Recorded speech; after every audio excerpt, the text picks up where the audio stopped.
The Dodge County judge finds probable cause in the case against 40-year-old Gary Day. He's been charged with 2 counts of child enticement and child abduction. That Amber Alert was active for 17-year-old Sophia Franklin as well earlier this year. She's pregnant with Day's unborn child. In a first alert update, Samantha Cavalli brings us reaction from inside the courtroom in Dodge County. Emotions running high this morning for the Franklin family. For 45 minutes, Leah and Stephen locked arm in arm as they saw the man accused of abducting their daughter sitting only 30 feet away. Gary Day walking into the courtroom, glancing over at the gallery, spotting 17-year-old Sophia Franklin.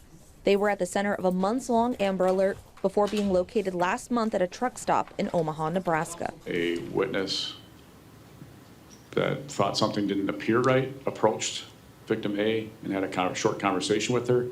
Something didn't strike her as being normal, and she went back and started looking up missing kids, and fortunately came across our listing. Police were contacted shortly after. Day was taken into custody on warrants from Wisconsin and Arkansas, as well as local charges of contributing to the delinquency of a minor and false reporting.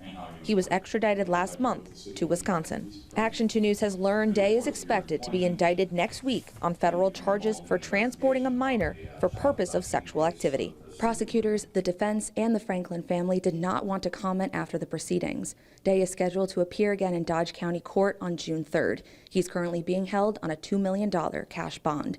Reporting in Dodge County, Samantha Cavalli, Action 2 News.